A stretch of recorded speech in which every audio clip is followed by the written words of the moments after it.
If you are struggling financially as a studio owner, if you are in the throes of the summer slowdown where you're feeling the pinch of your cash flow this summer while also worrying about fall registration, this episode is for you. I am Ginger Haithcox. This is Dance Studio Owner Life Coaching, and today I want to tackle the very thing that has so many of us stressed.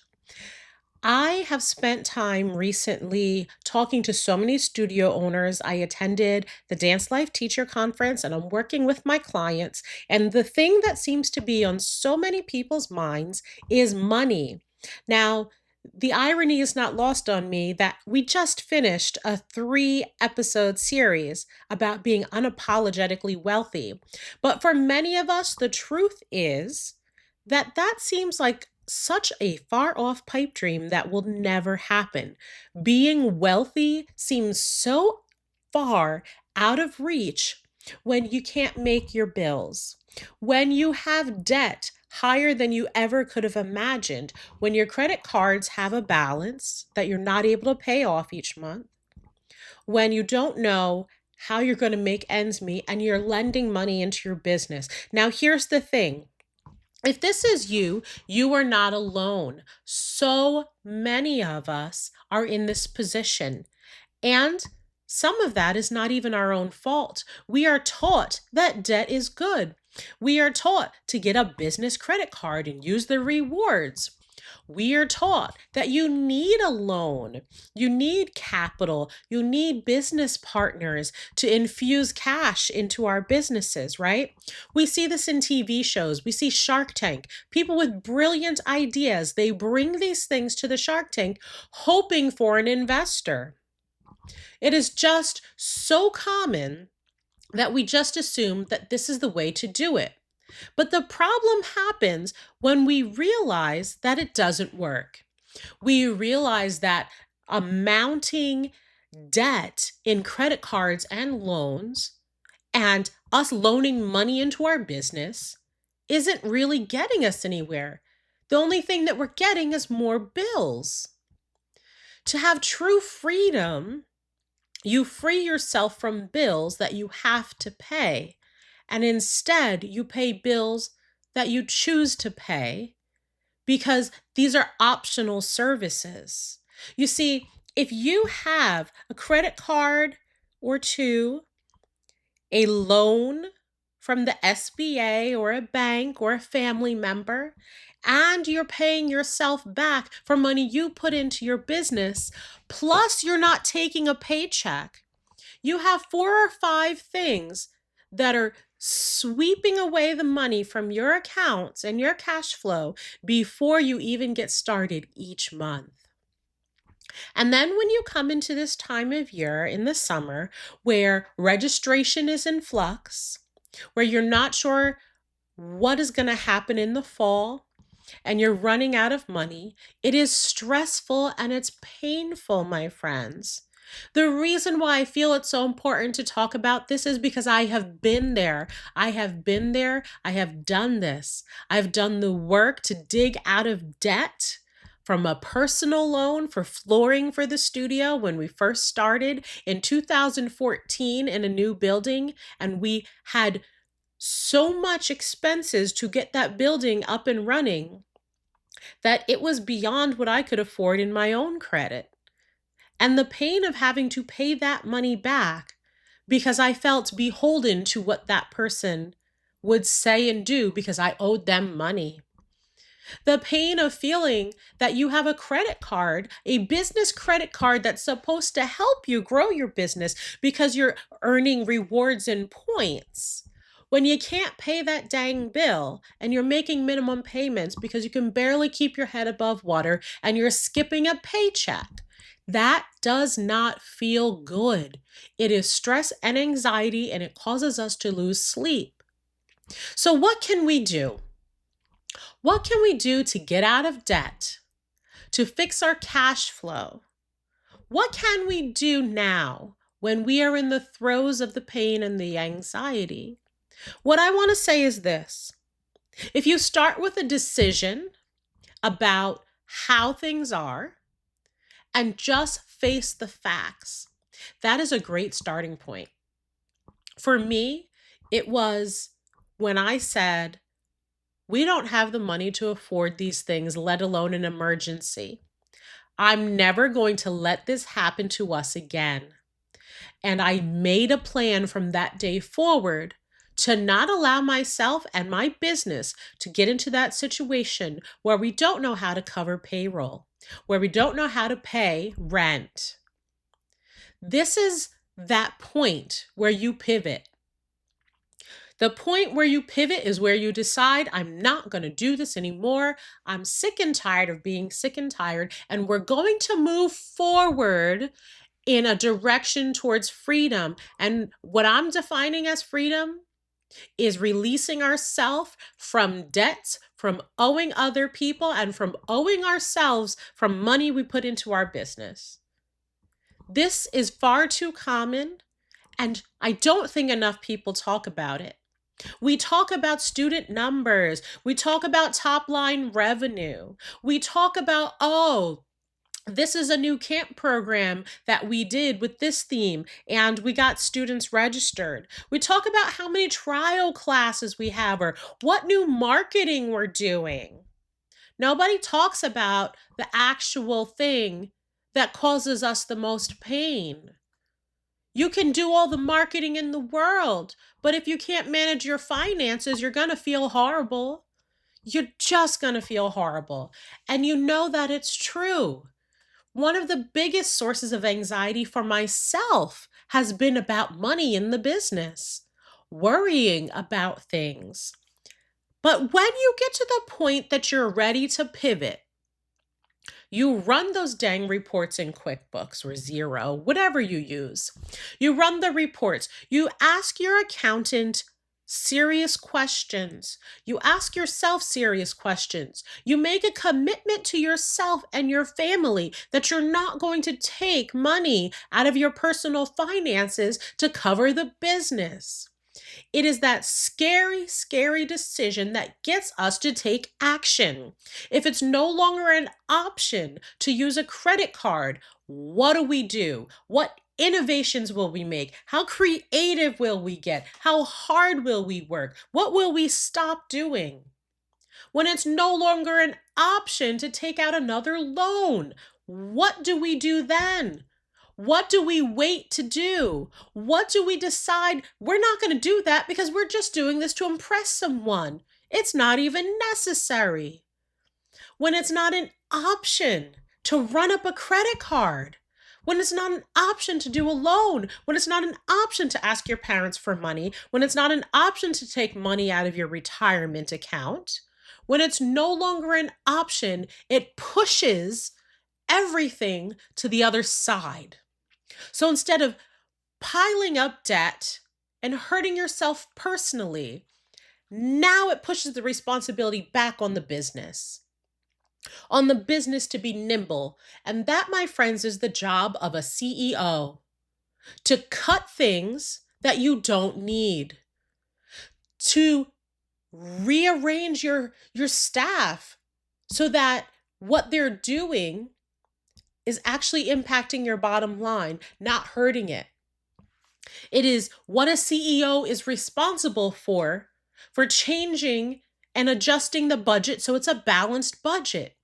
It's the CEO's job to decide what changes need to be made, what things have to go, what things have to start, what things can no longer be on the back burner, what things have to be addressed now instead of ignoring it, what things we need to ask questions about, who we need to call, what we need to do. My friends, if you don't get to the point of that pivot, none of this change towards freedom is going to happen. Light the fire under yourself to say, I am not going to do this anymore. So it wasn't that long ago that my studio wasn't able to weather the storm of an emergency. Sure, we had savings, but that was to get us through the summer. We were not prepared for the emergency situation that was a few $1,000s. We had to use a credit card to get through that and then spend months trying to pay it back. And it was at that point and at that moment when I said, no more. We're not going to do these things. I don't care if we've done them for years. Some things have to change.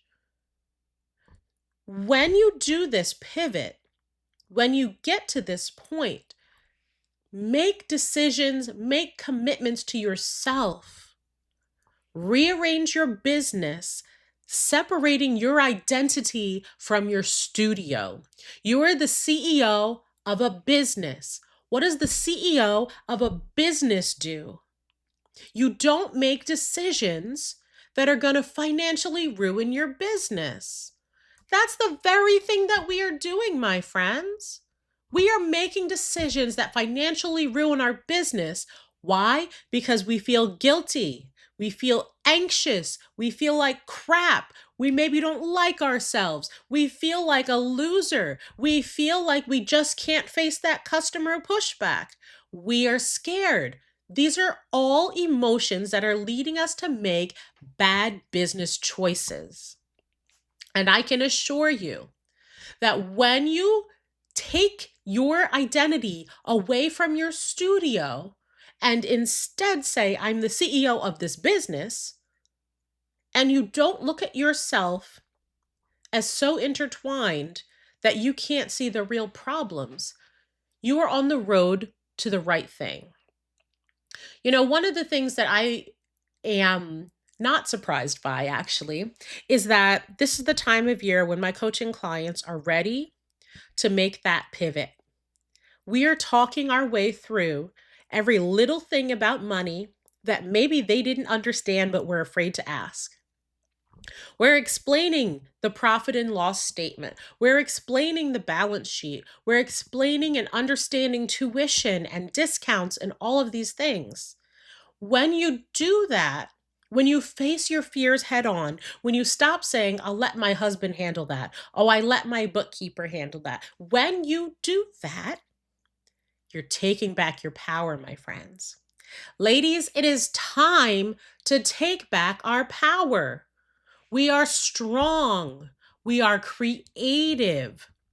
We are flexible, and we are able to do these hard things. Money and finances and reports and debt and interest rates and all of that stuff is not some mystery. It's just numbers. Please do not tell yourself any longer that you're bad at math. Please do not tell yourself any longer that you're not good with money. You know what happens when you continue to tell yourself and others that you are not good with money? You begin to act like you're not good with money. You make decisions based on what somebody else says because you don't trust your gut. How many times have you spent money on something and you knew in your gut it was not the right choice, but you did it because someone else said it because you didn't trust yourself? It is time that we call ourselves out and say, what are we doing? What are we doing? Why do we think that what someone else has to say is the only way to be, and that whatever I'm thinking in my gut should be dismissed? How did we get here? How did we get to a place where we don't trust ourselves to make these decisions? Did someone tell you that? Did something happen in school? For me, I did terribly when it came to algebra in high school.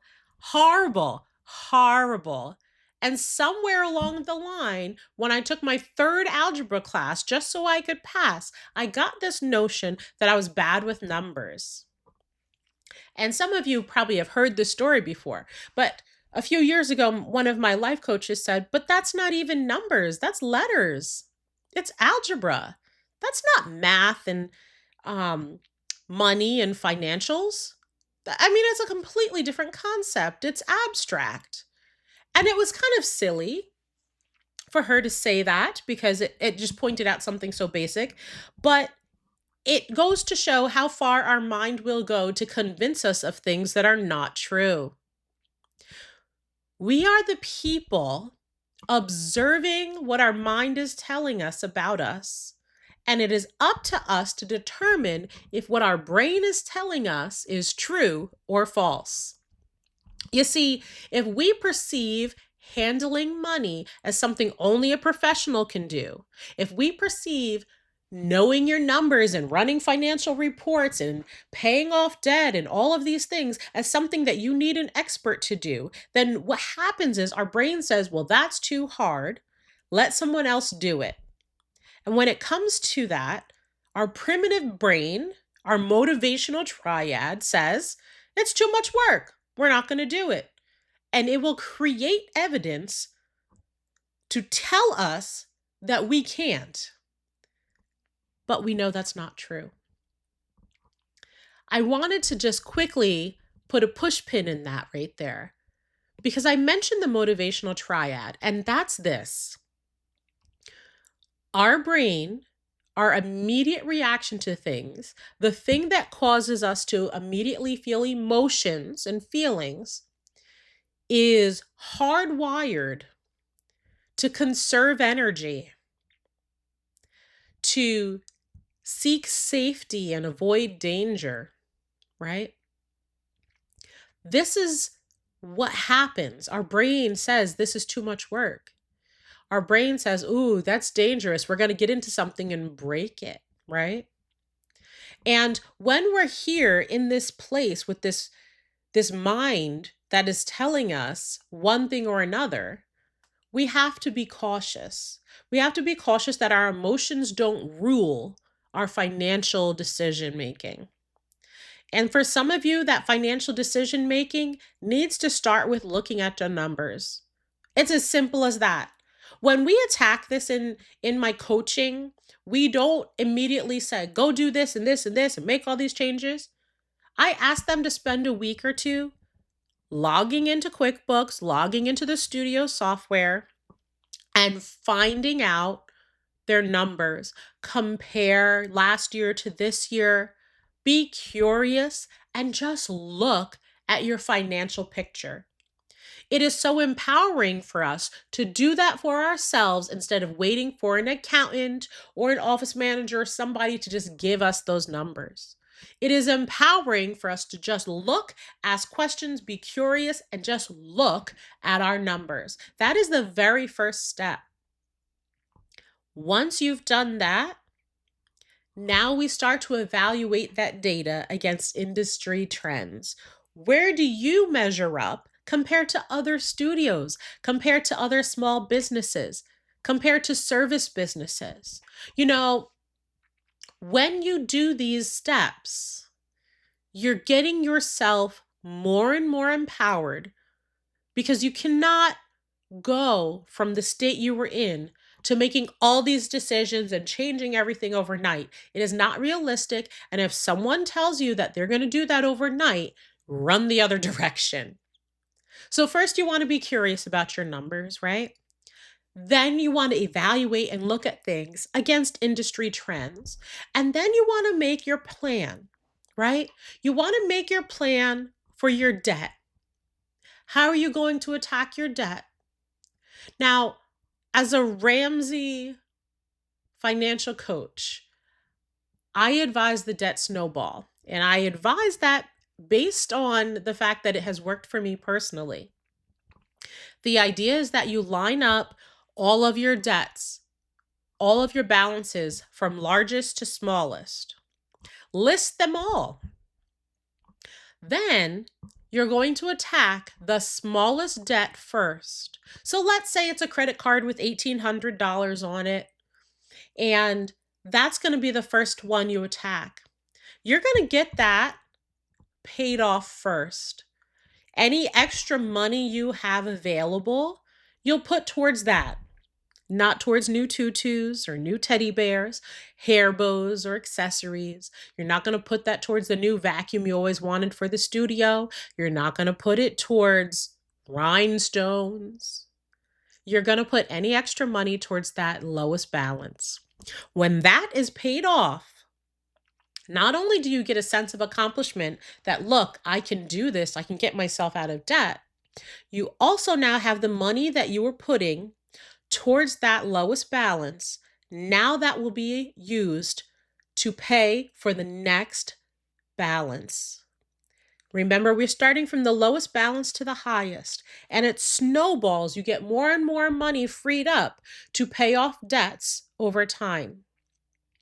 Now, you might be wondering if you're paying all this extra money towards that lowest balance of debt, what do you do for the other things? Your loan, your other credit cards, your personal loans, all of that.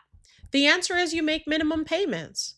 You'll make minimum payments on everything else and focus all of your attention on that lowest balance until that thing is paid off.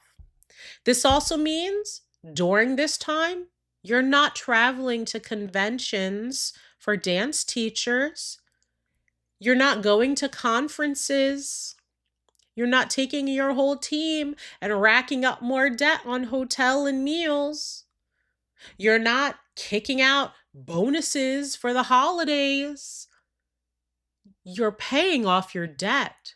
You're working towards your freedom. So you'll make minimum payments on all those debts except for the one with the lowest balance. You get that paid off, and then you move on to the next one. If you are in a position where your business has been profitable and at the end of each quarter you have profit that's not only reflected in QuickBooks, but also in your bank account, now with that quarterly profit, you would take 90% of that quarterly profit and apply it to your debt snowball. The remainder of that money can go for you to enjoy something, get something you need for the business. Maybe you need to replace a mirror. Maybe you just need to do something fun. Maybe it's staff appreciation or something. But the idea is that you're using as much income as possible to pay down these debts and get the ball rolling to be in a better financial position. So now, if you were to take out the amount that you're paying monthly towards debt and have that as free cash flow, how different might your financial situation be? It's probably very different. Once you have paid off all these debts, your credit cards and your loans and your personal loans and all the money that you and your family have put into the business, once those are all paid off, it's time to think about how much money do I need in an emergency, right? I recommend 3 to 6 months of expenses stowed away for your business so that if anything were to happen, fire, flood, you name it, to be your own bank and have that cash flow and not wait on the insurance company or not wait on the landlord. For you to have the money to cover your bills, to go through an emergency move, whatever could come your way, to have that money stowed away in an interest-bearing account so that you can access it in the case of emergency. You also want to look at investment. How much money is being put into your retirement? Some of us don't even have a retirement account through our studio. What might that look like? How many of us have a Roth IRA where we can put post-tax money into there and it can grow tax-free so it's ready for us when we're ready to retire? This is not some dream that is impossible. This is something you can do. The reason why so many people haven't been able to do it is because they never started.